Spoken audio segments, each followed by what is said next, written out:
નમસ્કાર પ્રવીણભાઈ. જી નમસ્કાર. ગુજરાતનો અવાજ ચેનલ પરથી પત્રકાર કાજલ સુવા વાત કરું છું ને બોટાદના ખડદા કાંડ પછી આજે ખૂબ ચોંકાવનારા સમાચાર સામે આવ્યા છે. રાજુભાઈનું રાજીનામું. આમ જી આદમી પાર્ટીના કાર્યકર તરીકે તમે ખૂબ સારા ખેડૂતો માટે લડ્યા છો અને રાજુભાઈ તમારી સાથે જેલવાસ ભોગવ્યો છે. કઈ રીતે જોઈ રહ્યા છો આ રાજીનામાને? સૌપ્રથમ તો એક ખેડૂતો માટે લડતા વ્યક્તિ અને કાયમી માટે અવાજ ઉઠાવતા વ્યક્તિ ને ક્યાંક અને ક્યાંક પ્રેશર ટેકનિકથી દબાણ કરીને સામદામ દંડ ભેદ વાપરીને એમને મજબૂર કરીને રાજીનામા આપવાની જે અમને જે અત્યારે શંકા સેવાઈ રહી છે એ જોતા તો અમને એવું લાગે છે કે આ દુઃખદ બાબત છે, કારણ કે હળદર મુકામે જે ઘટના બની, જે આંદોલન કર્યું, જે ખેડૂતો માટે અમે અવાજ ઉઠાવ્યો, એમાં હું અને રાજુભાઈ બંને સાથે હતા. ખૂબ સારી રીતે ગુજરાતમાં ખેડૂતો માટે એક અવાજ બુલંદ થયો. એવું કહી શકાય કે વર્ષો પછી ગુજરાતમાં ખેડૂતોની કોઈ ક્રાંતિની શરૂઆત થઈ હોય એવા દ્રશ્યો ગુજરાતની સામે આવ્યા. ત્યારે બીજેપીએ આ આંદોલનને કેમ તોડી નાખવું, ખેડૂતોના અવાજને કેમ દબાવી દેવો, ખેડૂતોના મોરલને કેમ તોડી નાખવું, ભવિષ્યમાં બીજો કોઈ વ્યક્તિ ખેડૂતો માટે અવાજ સરકાર સામે ઉઠાવવા માટે તૈયાર ન થાય એ માટે 108 દિવસની જે જેલ આપી. જનરલી એ આખા કેસમાં 307ની કલમ જ ન લાગે, છતાં પણ 307ની કલમો લગાવી અને 108 દિવસ સુધી મને, રાજુભાઈને અને અન્ય બીજા 83 જેટલા લોકોને જેલમાં ગોંધી રાખવા, યાતનાઓ, પીડાઓ આપવી. જી, પ્રેશર પ્રવીણભાઈ, ટેકનિકો. વચ્ચે રોકીશ તમને. જેલમાં કંઈક ને કંઈક રાજુભાઈ સાથે થયું હોય એવા આક્ષેપો થયા છે, એને લઈને શું કહેશો? જુઓ, જ્યાં સુધી જેલની વાત છે ત્યાં સુધી 108 દિવસ રાજુભાઈએ પણ જેલ ભોગવી છે. તો આ દરમિયાન ક્યાંક ને ક્યાંક બીજેપીએ એમના ઉપર પ્રેશર બનાવ્યું હોય એવું મને પણ શંકા છે અને એવું મને પણ લાગે છે કે જેથી કરીને રાજુભાઈએ મજબૂરીમાં આવો નિર્ણય લેવો પડ્યો હોય. પણ રાજુભાઈ અને જેવા મજબૂત વ્યક્તિત્વ, એટલા બધા ખેડૂતોનો સાથ સહકાર સપોર્ટ, શું લાગે છે કોઈ મજબૂરીમાં આવી શકે? જુઓ, બીજેપી સામદામ દંડ ભેદની નીતિ ઉપર કોઈ પણ દિશામાં આગળ વધે ત્યારે શું મજબૂરી રાજુભાઈની હતી અને કયા કારણોસર રાજુભાઈ આવું પગલું ભરવું પડ્યું હતું. જ્યારે રાજુભાઈ સાથે અમારો સંપર્ક નથી થઈ શક્યો, અમારા નેતાઓ એમની સાથે સંપર્ક કરી રહ્યા છે. સંપર્ક થશે, વાત થશે તો ચોક્કસથી યોગ્ય કારણ અમને જાણવા મળશે અને ચોક્કસથી મીડિયા સમક્ષ મૂકીશું. પરંતુ એટલું તો ચોક્કસથી હું કહી શકું કે ક્યાંક અને ક્યાંક બીજેપી તરફથી પ્રેશર ઊભું થયેલું છે. એમના જૂના કેસો પણ રાજુભાઈને જે છે, તો આ તમામ બાબતોને લઈને ક્યાંક પ્રેશર એવા હદે પ્રેશર ઊભું કરેલું છે કે જેથી કરીને રાજુભાઈ મજબૂરી વશ આ નિર્ણય લેવો પડ્યો છે. પ્રવીણભાઈ, ક્યાંક ને ક્યાંક અટકળો તો ત્યારથી શરૂ થઈ ગઈ હતી જ્યારે પ્રવીણભાઈ જેલમાંથી બહાર આવ્યા અને ત્યારબાદ તમે જે કેશોદ ખાતે જનસભાનું આયોજન કર્યું, ખેડૂત સંવાદ કાર્યક્રમ કર્યો, ત્યારે રાજુભાઈની ગેરહાજરી, ત્યારથી જ અટકળો શરૂ થઈ ગઈ હતી. તો શું કોઈ પાર્ટીમાં વિખવાદ ખરો? ના, પાર્ટીમાં વિખવાદ એટલા માટે નથી, કારણ કે જયારે અમે અંદર હતા ત્યારે પણ અમારે રાજુભાઈ સાથે ચર્ચાઓ થતી, ત્યારે પણ કોઈ નારાજગી રાજુભાઈ તરફથી પાર્ટી માટેની નહોતી. પાર્ટી આખા સમગ્ર આંદોલન દરમિયાન ખૂબ અમને સમર્થન, સાથ, સપોર્ટ આપ્યો. કેશોદ ખાતેના પ્રોગ્રામની અંદર રાજુભાઈની હાજરી એટલા માટે નહોતી કે એમના ઘર આંગણે, એમના પોતાના ઘરે 5 લગ્ન હતા, એટલે એમના કારણે એમને પોતે કીધેલું હતું કે હું થોડા દિવસ માટે કોઈ પાર્ટીના કાર્યક્રમમાં જોડાઈ નહીં શકું. અંતિમ અને છેલ્લો સવાલ એ પૂછીશ કે આક્ષેપો એ પણ થઈ રહ્યા છે કે ગોપાલ ઇટાલિયાથી નારાજગી. તમે પાર્ટીમાં છો તો શું ગોપાલ ઇટાલિયાથી નારાજગી હોઈ શકે? જુઓ, હવે તો બીજેપીએ પ્રેશર બનાવી અને એમની પાસેથી રાજીનામું અપાવડાવ્યું હોય અને જો એ બીજેપી જોઈન્ટ કરે તો એનો મતલબ એવું થાય કે બીજેપી પ્રેશર બનાવડાવ્યું છે. તો એવું થયું હોય તો સ્વાભાવિકપણે એ લોકો કોઈક ને કોઈક વ્યક્તિને અથવા પાર્ટીમાં કોઈક વ્યક્તિને ટાર્ગેટ કરવાના. તો એ ટાર્ગેટ રૂપે આક્ષેપબાજીઓ થવાની, બીજી ત્રીજી ખોટી વાતો થવાની, પણ વાસ્તવિક રીતે પાર્ટીમાં એવું કઈ નથી.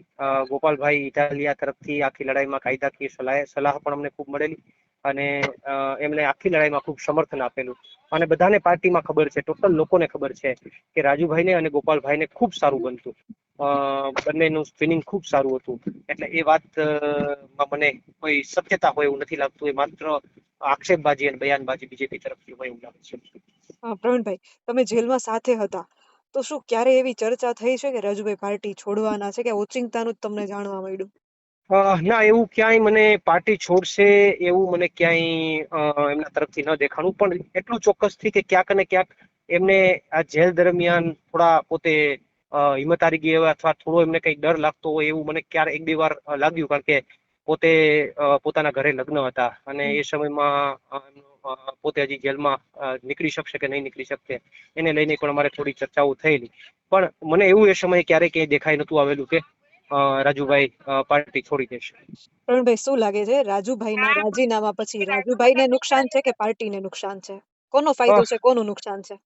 વ્યક્તિગત જોઈએ તો પાર્ટીને જનરલી પાર્ટી જે છે ક્યાંક અને ક્યાંક ગુજરાતના લોકોનો અવાજ અને ક્રાંતિની શરૂઆત થઈ ચૂકી છે. આમની અંદર કદાચ 2-5 લોકો જે છે એમના રાજીનામા ભવિષ્યમાં પડે કે ભૂતકાળમાં પડ્યા હોય એનાથી પાર્ટીની ગતિ રોકાવાની નથી.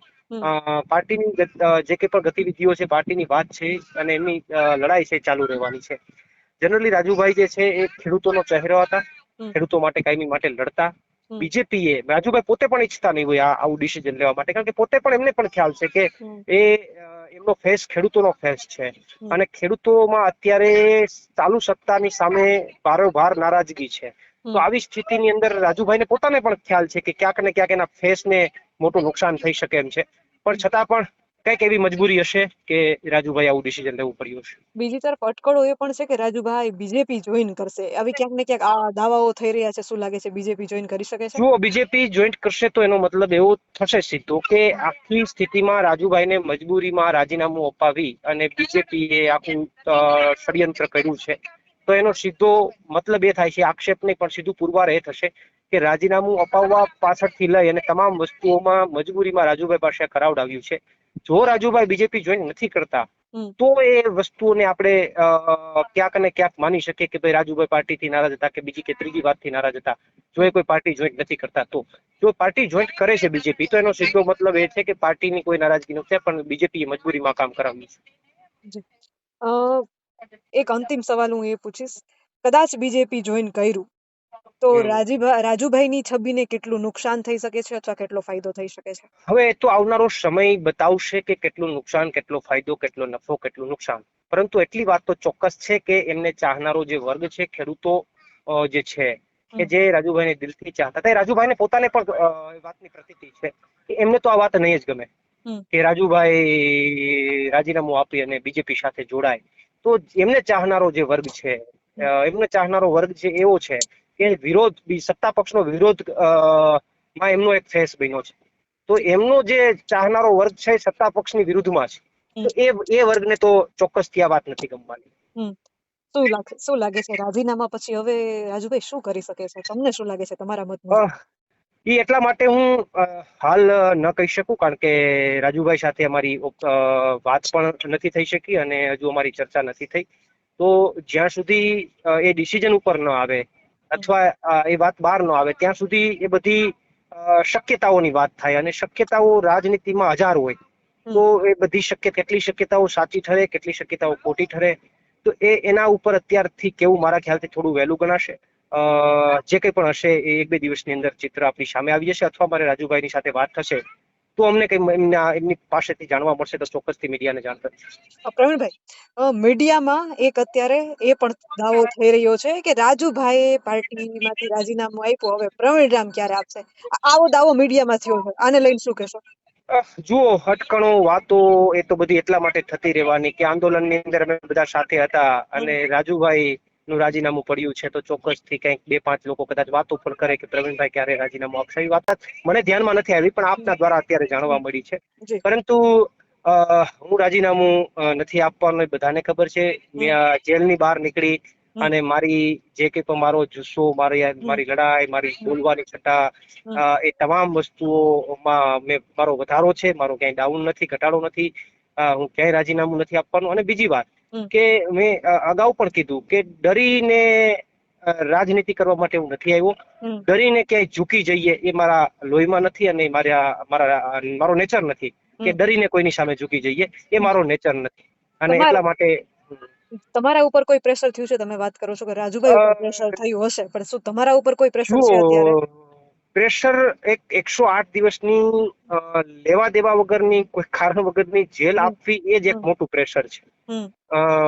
જેમની અંદર આપણો કોઈ રોલ ન હોય, જેની અંદર મારા ભાષણની અંદર મારા કોઈ એવા બયાન ન હોય કે તમે આવું કરી નાખો, તેવું કરી નાખો. મારા ભાષણની અંદર હું 10 વાર એવું બોલતો હોય કે શાંતિથી બેસી જાઓ, કોઈ ઊભું નથી થવાનું, શાંતિની અપીલ કરતો હોય, તો આવી પરિસ્થિતિમાં પણ કોઈ કારણ વિના 108 દિવસ સુધી તમને જેલમાં નાખી દેવાય એ સૌથી મોટું પ્રેશર છે. આ મેન્ટલી ગેમ છે. હમ હમ 108 દિવસની અંદર તમને આ રીતે ખોટી રીતે જેલમાં નાખી દે, તમે મેન્ટલી ડિસ્ટર્બ થઈ જાઓ હમ એટલે બધું ધીમે ધીમે ધીમે ધીમે તમારી ઉપર ચાલતું થઈ જાય. તો હમ આ તો બધી મેન્ટલી ગેમ છે. તો સૌથી મોટું પ્રેશર તો પેલા અમને 108 દિવસ ગોંધી રાખ્યા એ છે. હમ અમારી સાથે માની લો કે પૂરી વોચ રાખવામાં આવતી અમારી ઉપર જેલની હમ અંદર.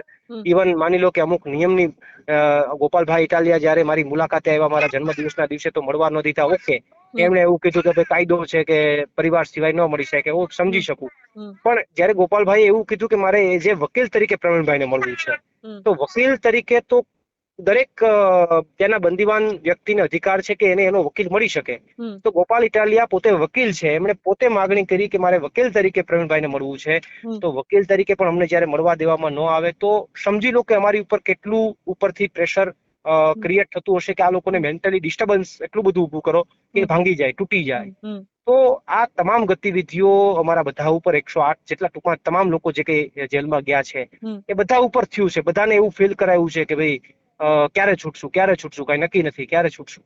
હમ તો આ એક પ્રેશર જ હતું હમ. અને જે અમે બધા ભોગવીને આવ્યા છીએ. હાલમાં કોઈ દબાણ કે નથી ને તમારા ઉપર? ના, હાલમાં મારી પાસે ઉપર કોઈ દબાણ છે પણ નહીં, અને દબાણ હશે તોય દબાણથી હટી જવાનો અથવા દબાણથી ડરી જવા વાળો વ્યક્તિ હું નથી.